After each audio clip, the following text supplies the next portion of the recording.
Good to have you there, and compliments of the season. This is the Anglican Cable Network Nigeria, ACNN Television. You are on to the news on the hour. I am Fulusho Taiwo. You're welcome. Christians have been urged to follow the examples of Jesus Christ, who humbled himself to wash the feet of his disciples. Washing of the feet of visitors or strangers have been said to be duties reserved for servants or slaves in the Jewish tradition. But Jesus, being the Son of God, brought himself so low to serve as a servant. It is on this background that Christians and those in the position of power must learn to imitate Jesus Christ in living the life of humility and sacrifice for the world to be a peaceful place to live in. These were the assertions of some Anglican clerics during an interview session with ACNN news correspondent Nwane Ogechukwu in Abuja. According to these clerics, Christians and non-Christians alike must learn how to serve other people and reach out to the less privileged in the society. Christians must be humble, Christians must love one another, and Christians must know that they have no other example to follow but Jesus Christ, the one and only example that the Father has certified for us to follow. Now, the message we would like to give out to Christians everywhere, and of course, to the world in general, is to imitate the life of Christ. If people we have as leaders are leading according to the principles of Jesus Christ, the world will be a better place. Selfishness will die. The wars and rumors of wars, rioting, killings we have everywhere, they are all a result of selfishness. Either somebody wants to hold on to power, or somebody wants to take advantage of others. Some want to survive alone while others perish. So if the spirit of sacrifice with which Jesus came and demonstrated on a day like this, if leaders in the world can imbibe it, whether in the political or in the religious, the world will be a better place. That we must arise to follow Jesus' example. If our Lord and Master could wash the disciples' feet, no one on earth is too powerful, too great to serve other people, to serve those around him. So we must learn that. And that is what is lacking in our world today. Even when politicians tell us that they are called to serve, are they really serving? Everything about in the state is not about their own service. So we must, if we don't appropriate that, it means really that the world will be meaningless. So we must learn to serve one another, to respond to the need of others, bringing ourselves low to look into the situation of the downtrodden. If you look around us, there are several people that are in need, yet there are others several that have so much. So we must use what we have resource-wise to meet the need of those that are downtrodden. The governorship election of Dr. John Kayode Fayemi of Ekiti State has been upheld by the Supreme Court. In a unanimous judgment by a 5-man panel, the Apex Court held that the appeal by Segun Oni was statute barred in the lead judgment. Justice Amiru Sanusi held that the case, being a pre-election one, was not commenced at the trial court within the required time as stipulated under the 4th Alteration Act. It will be recalled that Oni, an ex-governor of Ekiti State, had appealed the judgment of the Court of Appeal, which upheld the decision of a federal high court to the effect that Oni's challenge of Fayemi's eligibility to contest the last governorship election in the state was without merit.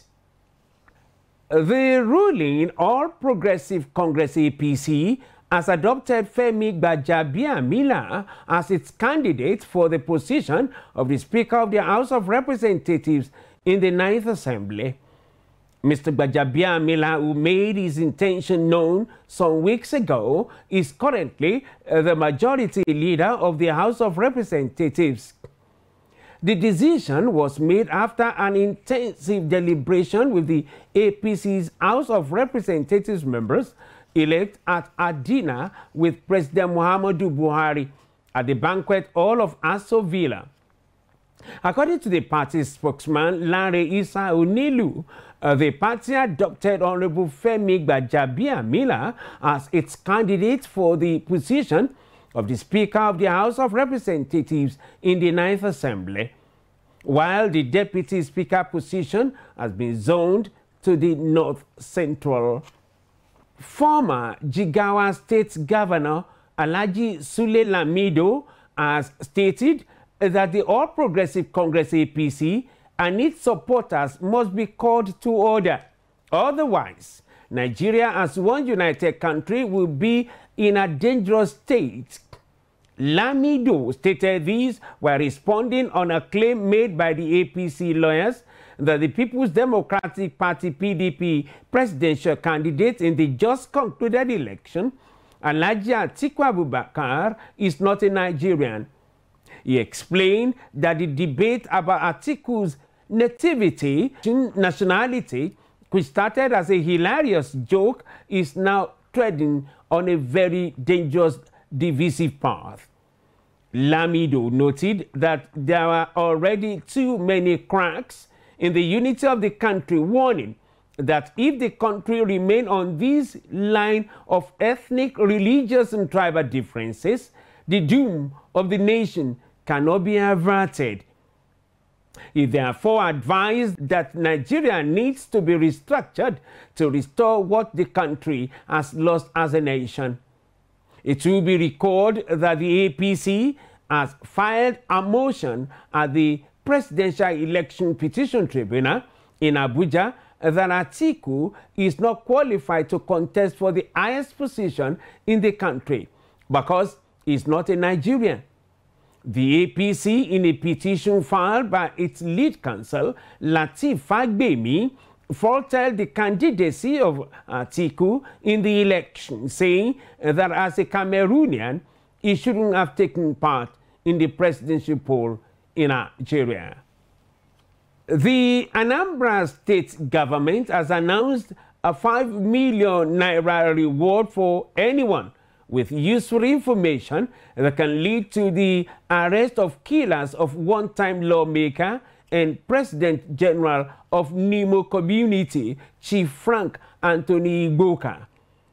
Igboka was shot dead Tuesday night by persons suspected to be hired assassins at Oyenimo Market Square as he drove by Don Adinuba, Commissioner for Information and Public Enlightenment, who signed a press release on behalf of the governor, Governor Obiano, said he was briefed on the violent death by the Commissioner of Police in Anambra State, Mr. Mustafa Dandara, shortly after the dastardly act.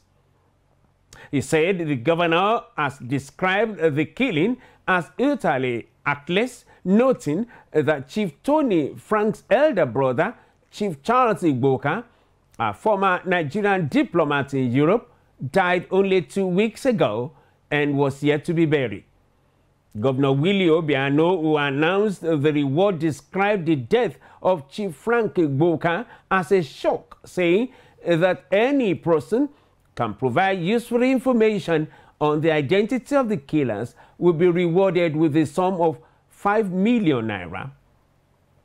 The governor directed the Department of State Security intelligence officers in the Nigerian Army and the Nigerian Navy, as well as the Nigerian Security and Defense Corps, to join the Nigerian Police Force in the task to bring the culprits to justice. The Nigerian Maritime Administration and Safety Agency, NIMASA, in continuation of its nationwide donation of relief items to victims affected by flood in some 20 states of the country, has made a presentation to the people so affected in Niger State. NIMASA's Director General, Dr. Dakuku Peterside, who spoke at the presentation ceremony in Minna, said that the donated materials will alleviate the suffering of the people who were displaced by the floods in the state last year. Peterside, who was represented by Aja Lami Tumaka, Director of Special Duties, External Relations and Technical Cooperation, commiserated with the families of those who lost their loved ones and property, assured of agencies' preparedness to extend support to Nigerians in distress. We shall now go for a short commercial break. We shall be back with more stories. Please stay with us. Yes, sir. Sonship Manifestation Youth Conference, Someko 2019. The annual International Interdenominational Youth Conference of the Diocese of Nsukka Anglican Communion is here again. Theme: Manifestation in the Beauty of Holiness, featuring life-transforming and undiluted messages, counseling, praise, talent hunt, and lots more. From Monday 22nd to Saturday 27th April 2019 at the Cathedral Church of St. Paul, Nsukka. Special guest of honor, the Most Reverend Dr. Nicholas Oko, Primate Church of Nigeria Anglican Communion. Ministering: Brother Brilla Koni, Professor Chinedu Wajoba, Right Reverend Ephraim Ikako, Venerable Dr. Ebuka Moses, Venerable Justice Okoronko, Dr. Hayford Innocent Kasarachi, Mrs. Ethiopia, and Joshua Audugana, all from Nigeria. Others are Reverend Onesimus Asimwe and Brother Billy Burungi from Uganda. Guest artist Frank Edwards.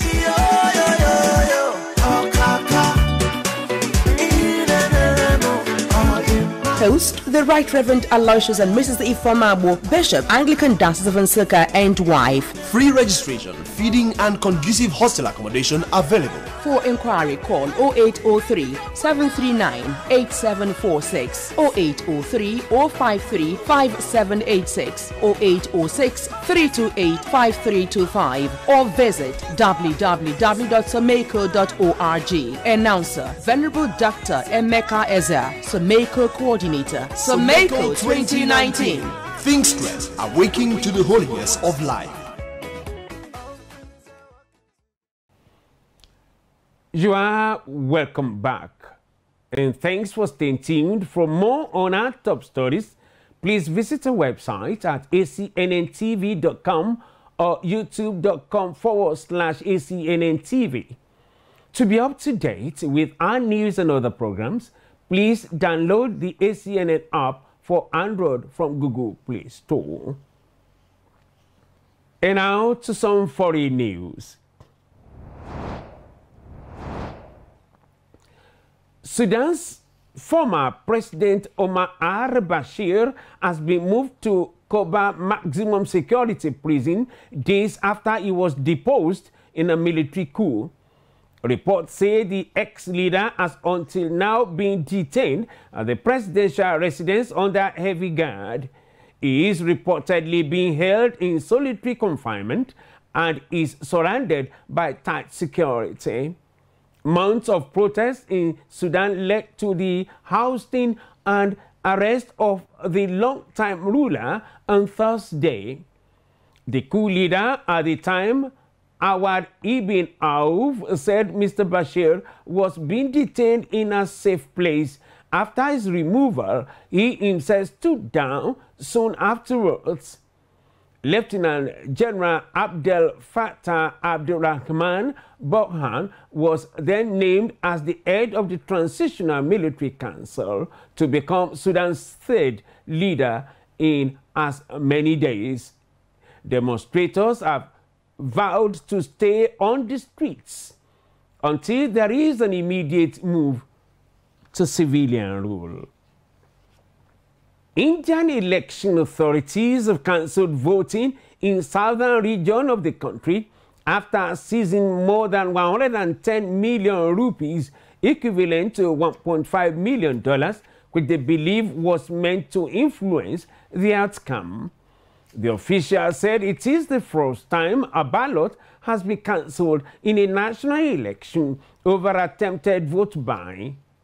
The decision came as Indians voted in a mammoth national election being held over several phases. Nearly 100 constituencies in the 13 states went to the polls in the second round of the 7-phase election that began on April 11, adding that almost 900 million voters are eligible to cast their votes to elect 543 members to the power house of the parliament, with results expected on May 23rd. Nearly 100 constituencies in 13 states went to the polls in the second round of the 7-phase election that began on April 11, added that almost 900 million voters are eligible to cast their votes to elect 543 members to the lower house of the parliament, with results expected on May 23rd. Elsewhere in the country, polls have been delayed by 5 days in parts of the northeastern state of Tripura over security fears. Polls will be held there on April 23rd instead of Thursday. And now to some sports news. African champions Nigeria have been drawn against Burkina Faso, Niger Republic and Mali in Group B of the 2019 West African Football Union B Women's Tournament taking place in Abuja in May. Host nation Côte d'Ivoire alongside Togo, Senegal and Ghana will battle things out in Group A. The tournament, which we hold from 8th to 18th of next month, will serve as the last preparatory competition for the Super Falcons before they fly to their final camp in Austria ahead of the 8th FIFA Women's World Cup Finals in France. Already, the Falcons have participated in tune-up tournaments in China, Cyprus, and Spain, and pundits already rate the class of 2019 as the side that was being afforded the best preparation for the World Cup Finals by the nation's football governing body. Reigning Wimbledon champions Angelique Kerber will miss Germany's Federation Cup playoff tie against Latifa this weekend because of an illness. According to the German Tennis Federation, confirmed Germany hopes to retain their World Cup status in an indoor hard-court play-off in Riga on Friday and Saturday, but they will have to do so without their star player. Kerber had been struggling to recover from a protracted bout of flu and confirmed that she was under doctor's orders not to play this weekend. Lionel Messi pounced on 2 Manchester United mistakes to score twice and end their hopes of another Camp Nou comeback as Barcelona breezed into the Champions League semi-finals. After an excellent start, United were undone twice in 4 minutes by Messi, who first nicked the ball off the careless Ashley Young and then watched a weak shot from a distance squabbed underneath David De Gea. Philippe Coutinho in perhaps his best performance of the season, added a third with a curling effort into the top corner, and by the end an outclassed United might have been relieved the score was not more traumatic than 3-0, 4-0 on goals aggregate. It's on that football match that we end it and wrap it up on this edition of the News on the Hour. We want to thank you and thank you profusely for watching. I am Fulusho Taiwo. Please mend it. Don't end it in a hurry. God bless you.